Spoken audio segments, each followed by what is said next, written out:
Good afternoon, everyone in Carver, Plimpton, Halifax, and vicinity. It's great to be back here. I know it's been a tough 4 months. We're just getting Topic Time back on the roll. I've already done 2 shows at 2 other stations, and it's delightful to be back here.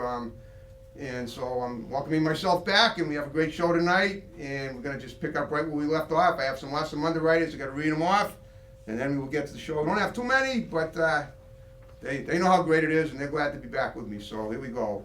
We got Auto Etc. in Hanover. We got Liberty Motors in Hanson. Great prices for trucks, SUVs, specializing in financing good, bad, or no credit. We got, and they're in Hanson, like I said. We got Fiesta Chara, family Mexican restaurant right down the road. Wonderful food there. We got Abington News in Abington. We got Dave's Automotive, good old Dave's Automotive in Hanson. We got Sesh Wellness Center and Accessories in East Bridgewater. Contact them by Google. And we got MDI Auto Brokers, home of the fully certified used car in Whitman. And I want to thank you guys very much. And now on that note, we will start the show. This gentleman here, this is Adam Morey. He is a film producer. He's, I believe, an actor as well. Is that true? Yes, it is. Yeah, I had some time in front of the camera as well, Harrison. Okay. Yeah. And Not as much as you, but a little bit. Well, you'll catch up. I'm sure you will. You're on Trying. your way. So what we're going to do is we're going to talk to him tonight. Do you have any footage of anything you want us to look at? I do. I have a quick little video that you can show the viewers as well. Okay, how long is it? It's maybe about 5-10 seconds. Just 5-10 a quick seconds. little teaser. Sure. So what we'll do is about halfway through the show, Chris will give me a signal and we'll say we're halfway through. I'll say, okay, now we're going to take a look at Adam's video. Is it for your series that you're promoting? It's for our first original series with Real Mass Studios. It's called Kinder. Kinder, It's right. a supernatural thriller series. Okay. Yes. Take place in Maine, does it? It takes place in northern Maine in a fictional town. But yes. Watch out, Stephen King. Yeah. Okay. Well, hopefully Steven's not going to find us. We don't want him to traipse on our Yeah, I know. territory You and don't want cross him any to start lines there. I respect the man. I do. You don't want him to start cursing you. I understand. Yeah, Okay. yeah. All right. Well, what I do with every guest is I profile the people that I interview. First, I talk about them, and then we talk about what they've done and where they're going. So let's talk about your history. Where did you grow up, and how did it lead to what you're doing now? You look like you're a regular outdoorsy guy. So talk about that. I'm not as outdoorsy as I'd like to be. I got to get out there a little more and get exercising. But yeah, I did grow up in Princeton, Massachusetts. Okay. Central Mass, right near Wachusett. Wachusett. Yep. Wachusett. Yep. The Mountaineers. Yeah, I did go to I love Wachusett. the mountain when there's no snow on it. I do too. I've grown a fear of heights, so I don't ski anymore. But I have a hatred of snow. Forget a fear of heights. A fear of heights. But It's no. having respect. You don't want to get hurt. That's right. Right. But yeah, I'm from Princeton, Massachusetts. Went to Wachusett Regional. Okay. I started off in a career of hospitality throughout high school and college. You started off in what, hospitality? I started my career in hospitality. That's a career? Well, cooking, chef. Oh, I see what you mean. restaurant Gotcha, man. okay. It's at the heart. Chef's Catering. At the heart, but yeah. Gotcha, okay. It turned out I had a better career in sales, and that's where I gained my voice. And Okay. I just found naturally that I like to entertain others. And I first started doing it as voiceover actor, and then I moved into independent films as an actor on camera. Hold up a second. Let's backtrack a little bit. Now you say. You got to slow me down a little bit. Okay. No. It's okay. That's okay. I always interject when something comes to mind that piques my curiosity. So you say that you did voiceovers, like you did commercials Yes. on radio, TV? Radio, television, voiceovers. Yeah. You want to just cite a few so I can see if I know of them? There was one for the Mercedes-Benz C-Class that I Okay. did. It was a very short Was it a one. TV commercial? Yes. And it was shown in the Boston This area? was shown. I don't know where it was shown. This was shot back in probably just 2010. Okay. 2010 is when I really started my career. Me too. I went to an open casting call in Boston. Okay. And those things, they usually try to sell you on acting classes and get you involved and have you take coaching lessons and get your money. But they saw some natural ability in me, and they were honest, and they gave me an agent, Okay. gave me some free training, and they booked a few gigs and auditions for me. And that's what got me into the role of Jack in Blood Was Everywhere. Okay. You can watch that one on Amazon Prime Video. Blood Was Everywhere. Shot Cool. in Mass. That was my first big role as an actor. Okay. And Where'd you play in that? I played just a regular guy that was kind of a little meek, but a little tough as well. Okay. And it was a horror movie. I ended up getting killed. So I'll Good. give you that spoiler. It's always fun to Yeah. get killed. I've been killed in some movies myself, so I enjoyed it. I know how it feels. I've been in some other smaller films that you Yep. probably never heard of, but nothing big. I realized my time in front of the camera that I'd like to work behind the camera. Obviously, you can see all the things that are done incorrectly. And you formulate your own plan, and you know what the viewers want. You know where your ability lies, and you just got to pursue what makes you happy. Okay. So that's where I started writing. Okay, writing. Yeah. Cool. Okay, so you found that, I mean, you were like testing the waters as someone who loves boats. There's nothing wrong with using that analogy. No, Okay. absolutely not. I mean, in other words, you thought at the beginning you impressed some people that you had what it took to be an actor and do voiceovers. But then once you tried it, you said I'd rather be writing and and producing my own stuff. It perked my interest. It did. It did. Yeah. Okay. And I've always been a creative person. I love entertaining people, and to have a role where I can write something and create something for people to watch and admire versus just, I mean, I'm no spring chicken or a pretty boy. I mean, you don't want me in front of the camera anymore. But I wanted to entertain people in a different way. Right. I wanted to see what it took to get behind the scenes and start something from 0 up to 100. And Cool. Yeah. So Kinder, yes, I co-wrote the project with my writer Stephen Scott Kegler. Okay, just curious, who was your agent? You mentioned you had an agent. Back in the day, her name was Yes. Melissa from John Robert Powers Agency. There you go. Yeah. That's pretty exclusive. Yeah, well, I mean, it's not as hyped up as it. Listen, it wasn't a big career. I took a class there once. I wasn't in any big Hollywood films, Harrison. Well, there's some pretty good looking girls in there. Yeah. So that alone was what wanted me to go. Nothing else. Well, we'll go together sometime. Yeah. Oh, okay. Once the quarantine's over, once not the quarantine, Yeah. once we don't have to social distance, then we can get dates for ourselves once we get there. There you go. Yeah. I'm there. We'll challenge each other to get the best dates. Yeah, that's the story for another show. So okay, so when did you actually convert from acting to writing? Can you give me a timeline? 2 years ago. That was 2 years ago. Two years ago. Okay. I sold my house in Worcester. I Okay. helped my son's mother get a nice house so they could move out of the city. Okay. And I took some of the leftover money from the home sale and I went down to South Carolina. I lived Right there. I lived on a field near a lake in a camper and I just wrote. You just like the I had a outdoors, couple ideas you to like the warm weather. Well, that and I wanted to get away from everything. I wanted a little break, so I took a year off, a year and a half or so, and I had some ideas, and I just started writing.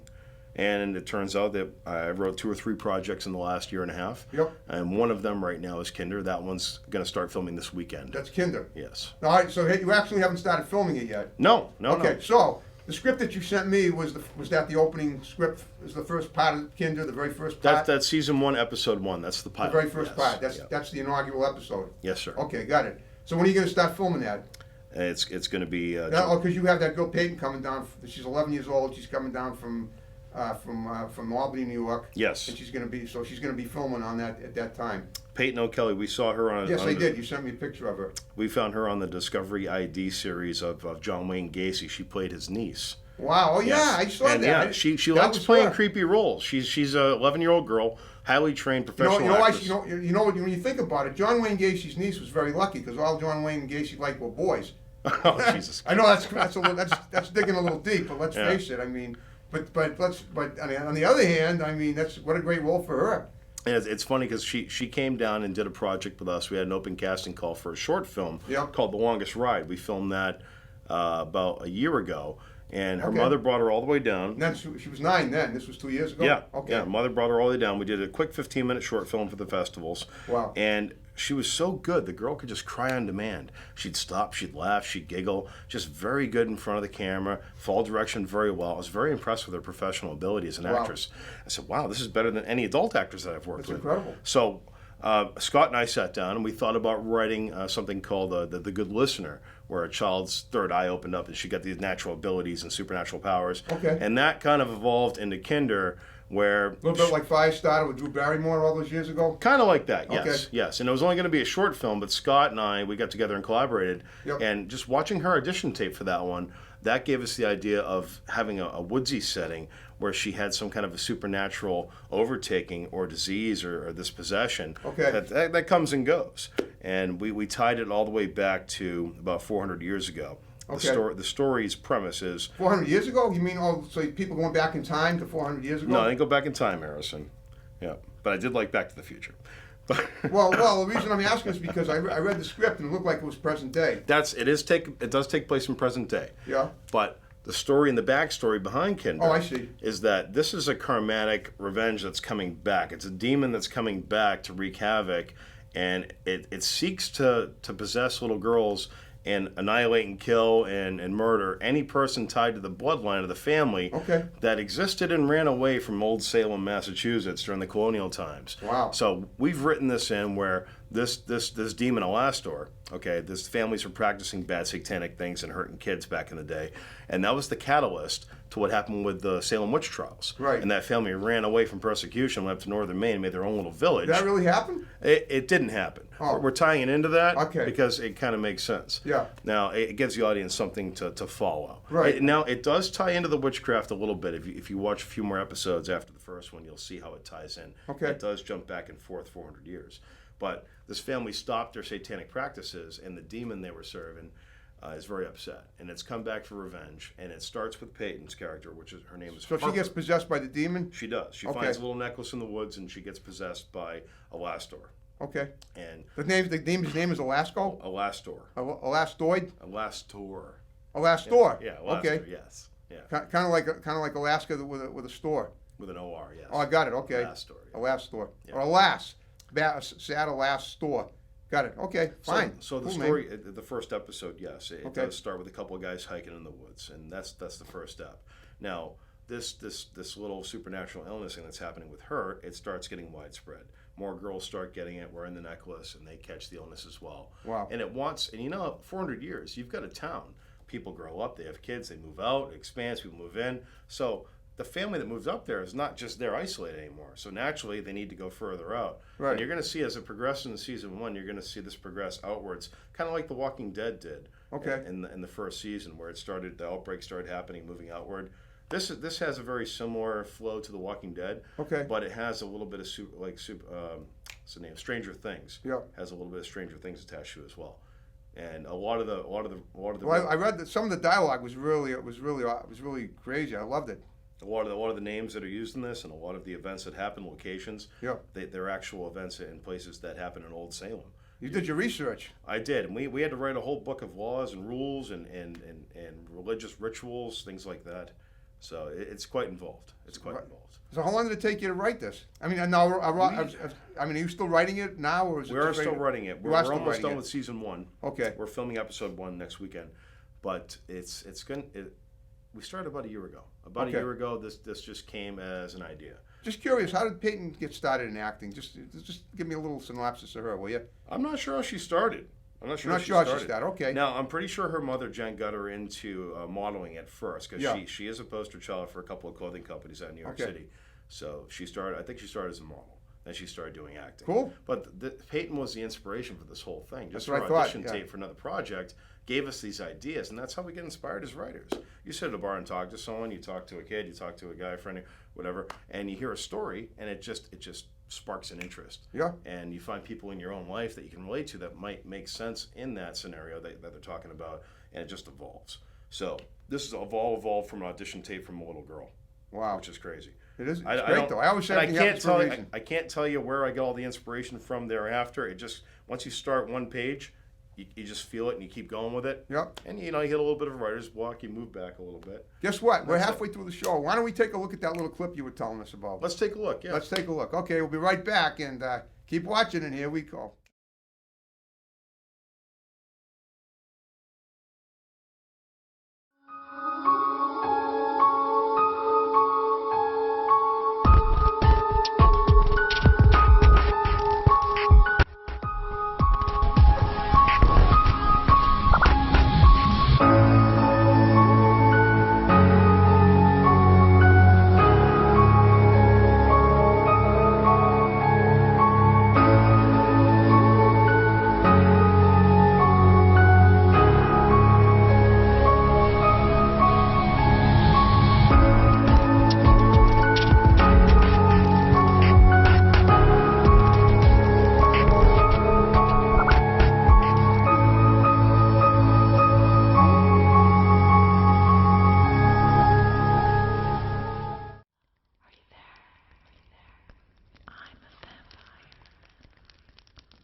That was awesome. Tell me about it. That was just stock footage that we used. It's just a little teaser. Okay. It wasn't actual footage from the show itself. Yep. We're going to have more to come in a couple weeks once we film episode 1. But Okay. that gives you just a little teaser of what the show's about and what's happening. Right. And it was great. I'm sorry it wasn't enough. No, it's okay because what you do is you reel people in. And to use a fishing analogy, although I don't fish because I'm a vegan, but nevertheless, You have to. You have to. right. So that's what you got to do, and you're really good at that. I can see that. Okay. Well, so now that you've started Kinder, you've written all you've written all for the first season, correct? So Correct. so how long do you think it'll take you? I mean, I know you can't really know because it could take a lot longer to finish the project, to finish the actual filming than you might have expected it to. A lot of time, most of the time, when filmmakers get working, it doesn't finish where they expected it to. It's usually, oftentimes, it's depending on how long the film is going to be or the series. It could take anywhere from 6 months to 2 years, depending on how long it is. It takes a long time. Right. And yeah, you can never stick to schedule. Right. You've got a lot of different variables and factors to consider. Okay. So what the plan is with this one is we're going to shoot episodes 1, 2, and 3 from now until September. Okay. And what we do is we put together a sizzle reel of the first 3 episodes. Then it gets presented to the networks and streaming platforms like Netflix, Amazon, Hulu, Wow. Disney, whatever. So there's lots of companies that are interested in right now, but they want to see what we can do as a production team and a crew and writers and directors together. Right. And when we present that, and they make an offer, and they want to buy it, they want us to produce more episodes, they'll give us money to do that. Wow. So there's no guarantee. Right. It's a shot in the dark. Now, there is a huge interest in this so far. We've But got you're some great- confident, and you know a lot of people that are on board. Yeah, we've got some Okay. great people involved, excellent actors and actresses. That's how you make connections. My director, Daniel McNulty, Yep. is amazing. He worked with Warner Brothers for several years. Wow. And John Westcott Okay. is our director of photography. Him and I have worked together for 10 years. Wow. Excellent guy with the camera. And we're partnered up. Real Mass Studios is my company with Dan. What's the name of your company? Real Mass Studios. Got real masks? Mass.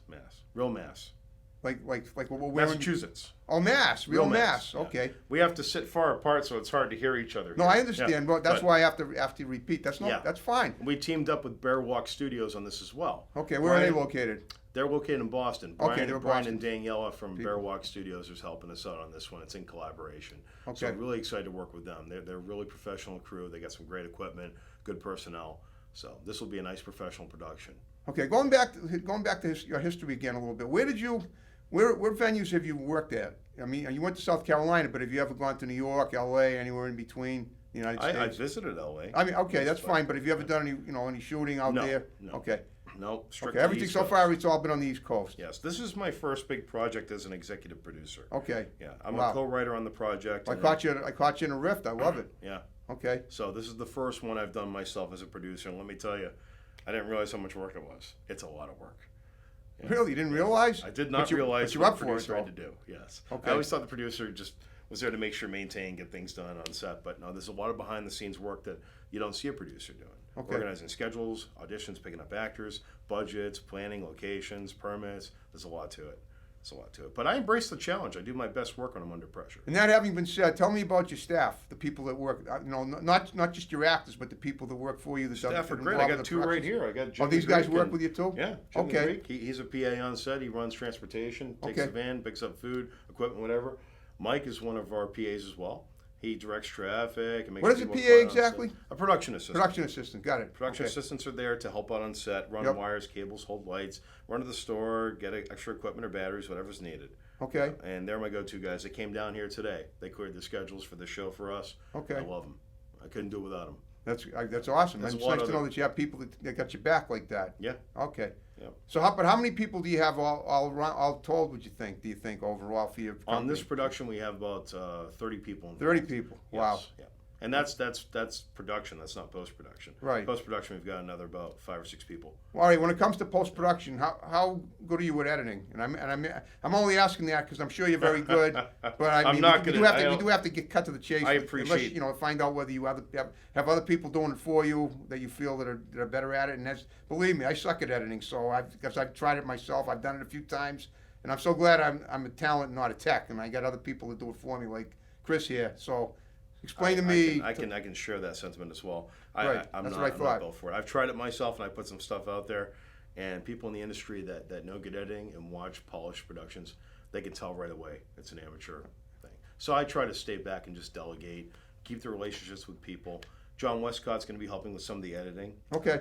Jake Dijak is a global award-winning composer. He's doing Oh, the really? musical For the music? score. Yep. Cool. And we have Lou Gons. Well, quick question. What kind of music are you going to use? Is it haunting music?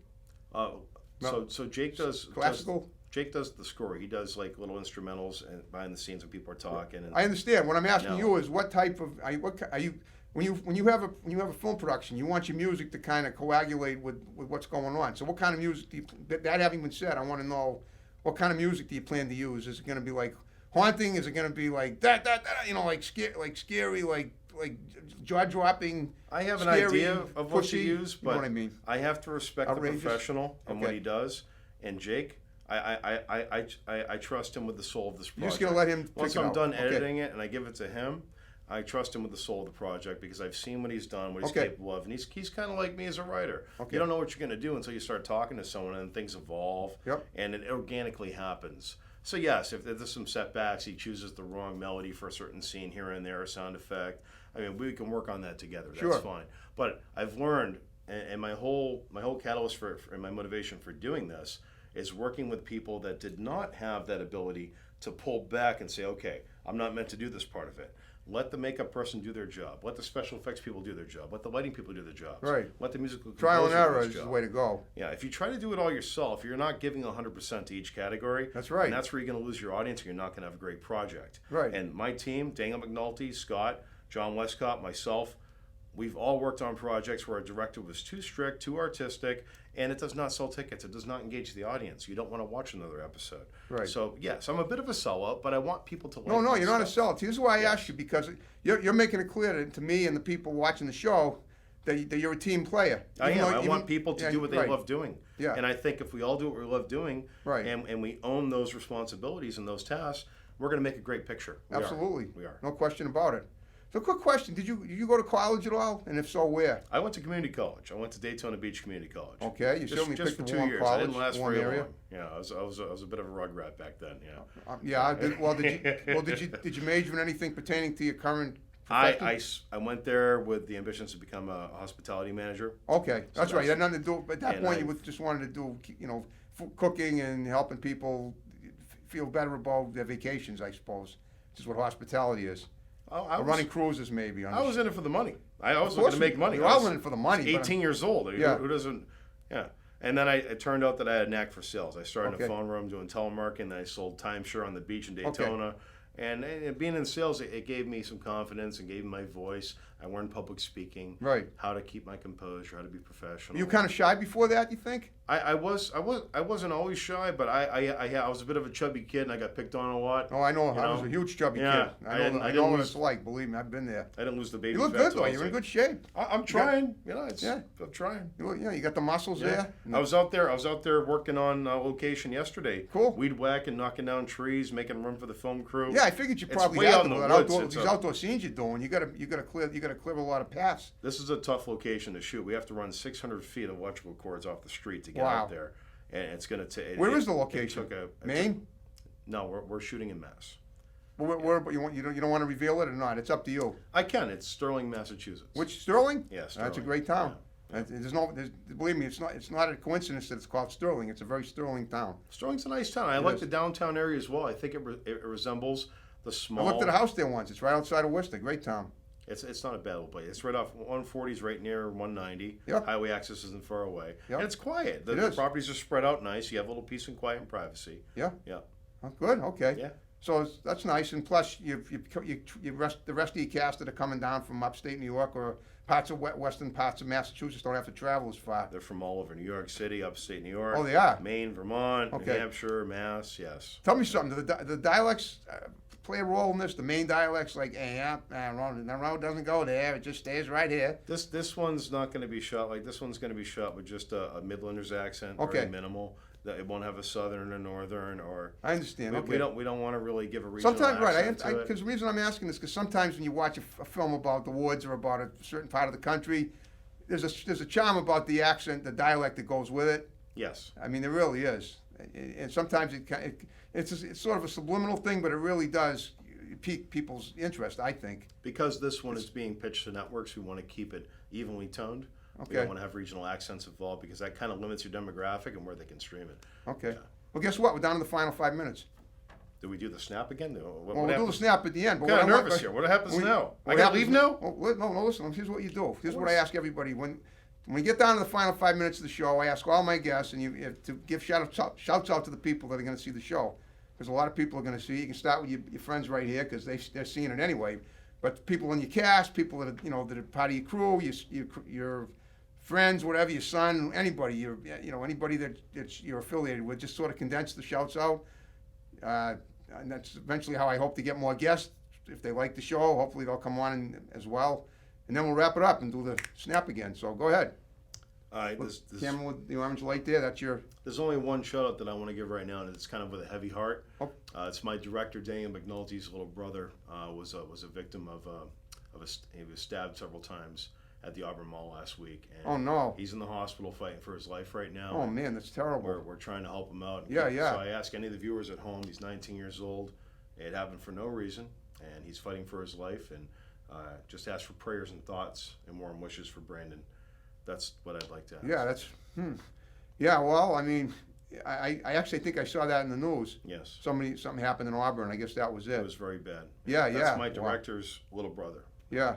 Yeah. Gee, I'm so sorry. I had no idea. Okay. So it's not a positive thing, but if you can bring some positivity to Brandon and send some good vibes to him, Yeah. it would be thoroughly appreciated, him and his family. Thank you, folks. Yeah. Right. Okay. Wow. On that note, we want to keep them as mood as upbeat as possible. I know. Oh, yeah. Sorry. Okay. That's Had fine. to do that. Had to do that. Okay. Well, no, I'm glad you did it. I hope you had fun with me, like tonight on the show. I hope we covered the stuff that you wanted to cover. I think we did. Yeah. Okay. Yeah. I can't tell too much about the project because we haven't released. No, it I don't yet. want you to. No, I But understand that. You I- made that clear to yeah. me when we talked Give the you other a day. little bit. Yeah. Yeah. You gotta No, be I careful mean how that's what I'm much I saying. But say. I just wanted to make sure we profile you effectively enough, and then If we you got. if you want to find us at home, Yeah, go ahead. Tell them. on Facebook, Real Mass Studios, RealMass Studios. We're on Facebook and Instagram. Name's Adam Morey, producer. Adam Mori, yeah. Follow us We'll have the on graphics Facebook. up long before the show. When the show's up, people will see your name. But there's nothing wrong with repeating it.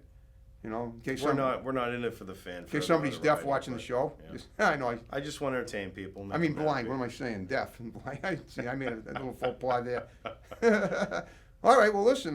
That's awesome. And I am totally looking forward to seeing Kinder and other projects that you do. And I definitely would love to, like I said, interview people that are involved with you and your work, and actors and crew people. Even these guys here, if they ever want to come and do an interview with me, that would be great. Absolutely. Okay. Yeah. I think Peyton would be a great guest on the show. I'm sure She's she an awesome would. little girl. Yeah. Yeah. No, we talked about that before. Yeah. And you can give a shout out to her if you want, or she's going to see this show. Looking forward to seeing you, Peyton. Yeah. And the people that you're going to be working with, and that's it. Okay. Well, I guess that pretty much wraps it up. If you want to, ready to do the. We're gonna go down the road after here, and if you want to join us, we're gonna go to one of my favorite restaurants. I haven't been there in years, Sam Diego's. Oh, in Plymouth. In Plymouth, yeah. It's possible. I'm only. If I do go in, I'll be wearing the mask. You understand? I mask up every time. You have to. Okay. Please wear the mask. Stay safe out there, folks. Okay. Are we going to be? Do they have spaces for outdoor dining? I was asking Jim on the way down here. I didn't. He was don't asking know? me actually. I don't know. Well, you'll find out when you get It's there. been 10 years since I've been there. It has. I haven't been down Well, this my way hunch yet. is they probably do have spaces for outdoor dining because 10 years ago we didn't have the plague. Now we have it. It's a great place. I like it. It is. I know. And so is Fiesta Chara down the road. They have outdoor dining too. What's that called? Fiesta Chara down the road, the Mexican restaurant. Oh. Right here on 58. They're one of the underwriters. Maybe we'll go there. Well, okay, we'll see. But in the meantime, are you ready to wrap it up, folks? I am. Folks and Adam. Wrap it up. Okay, folks, thanks for watching Topic Time. More great episodes to follow. It's great to be back, and we're going to be as great as we've ever been. See you next time. Take care. That's it. Yeah. Yeah.